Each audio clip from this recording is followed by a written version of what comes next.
L'intégration latino-américaine est un thème central pour la gauche latino-américaine et je pense qu'il l'a toujours été.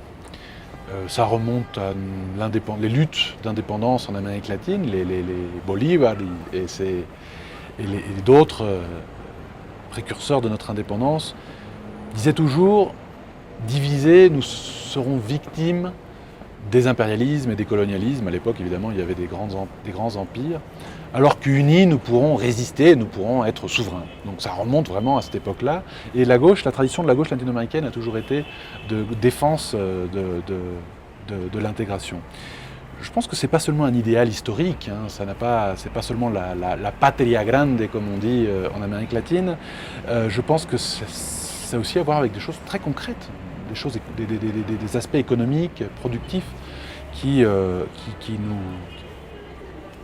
font qu'on est constamment en compétition les uns avec les autres.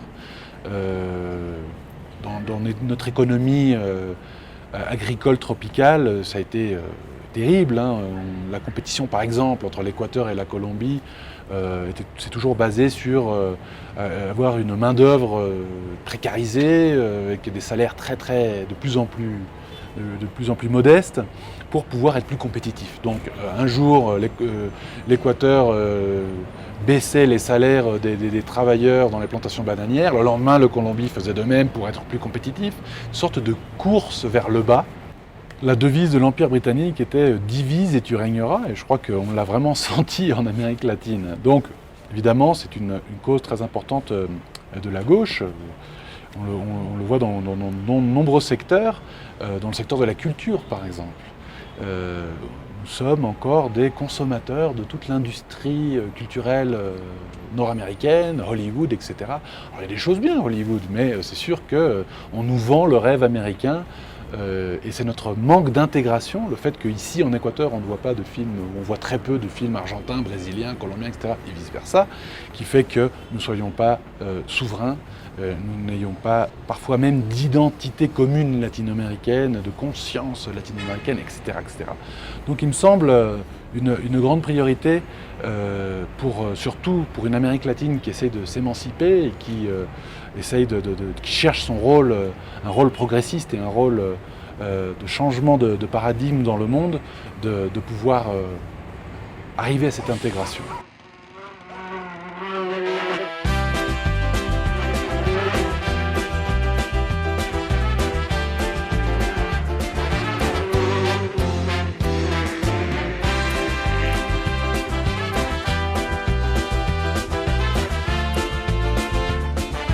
Le processus d'intégration latino-américaine a appris énormément et s'est inspiré énormément du processus d'intégration européen, surtout dans sa phase initiale, puisque le processus européen avait quand même très bien compris qu'il fallait s'intégrer d'abord en Europe, et puis penser les relations extra-régionales après.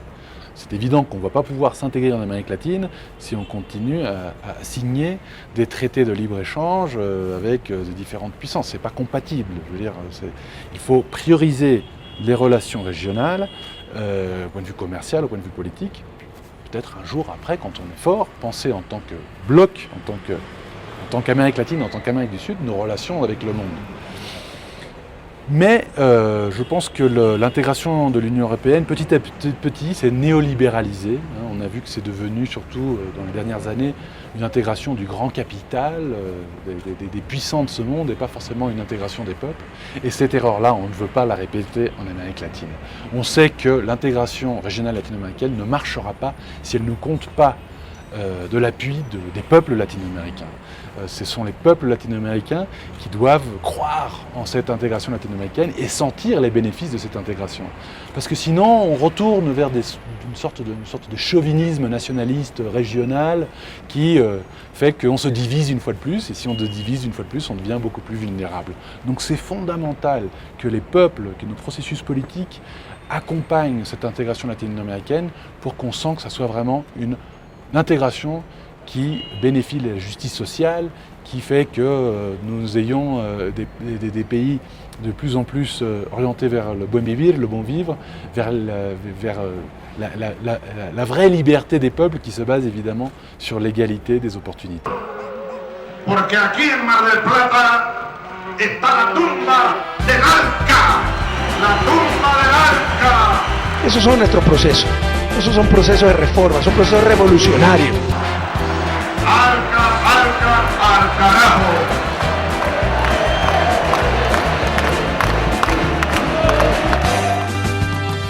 Le triomphe des processus latino-américains, le fait que c'est marché ces dernières années si bien, dépend énormément du fait que tous ces processus constituants, révolutionnaires, de gauche, progressistes, etc., aient été concomitants et se sont passés à peu près chronologiquement au même moment. Et ça, c'est très important parce qu'avant ça, quand il y avait un gouvernement de gauche ou un processus révolutionnaire isolé, c'était beaucoup plus facile de l'écraser. Les puissances internationales, des pouvoirs hégémoniques et impériales, mais aussi des oligarchies locales organisaient des coups d'État ou faisaient des grandes campagnes médiatiques contre les gouvernements de gauche et arrivaient à retourner au pouvoir, à venir au pouvoir. Donc c'était très important que tout ce soit donné à peu près au même moment, hein, au Venezuela d'abord, et puis en Argentine, au Brésil, en Uruguay, en Bolivie, en Équateur, au Nicaragua, et puis d'autres gouvernements peut-être moins révolutionnaires, mais qui ne sont pas tombés dans la tentative de sabotage des processus révolutionnaires de leurs voisins. Certains gouvernements aussi social-démocrates qui n'ont pas forcément joué le jeu de l'impérialisme externe. Donc ça c'est très important. Alors c'est évident que dans ce contexte, s'il y a un retour de la droite dans certains pays, il faudra qu'on évalue si ce retour va être, comme certains nous le disent, massif. Il va y avoir je crois que c'est pas si donné. Je crois que là, il y a beaucoup de pays où ça va être très difficile que cette droite retourne, mais de toute façon, il faut qu'on soit très vigilant, parce qu'un retour de la droite, par exemple, on vient de le voir en Argentine, peut être un focus de déstabilisation de toute la région. On sait que la droite a énormément de capital et des ressources économiques qu'elle peut mobiliser dans différents pays pour financer des candidats, des élections, pour financer des campagnes médiatiques. On le sent énormément dans les réseaux sociaux, sur Internet, il y a une énorme campagne. Il y a des gourous aussi internationaux du marketing politique qui se mobilisent avec énormément de ressources pour gagner des élections. Donc tout ça, évidemment, ça doit être une alerte pour que, face à une droite continentale unie et articulée, nous ayons une gauche continentale, organisée, militante, et qui se défendent des tentatives de déstabilisation dans la région. Il me semble très important aussi de ne pas tomber dans le piège de penser que cette droite qui essaye de se présenter de façon plus aimable et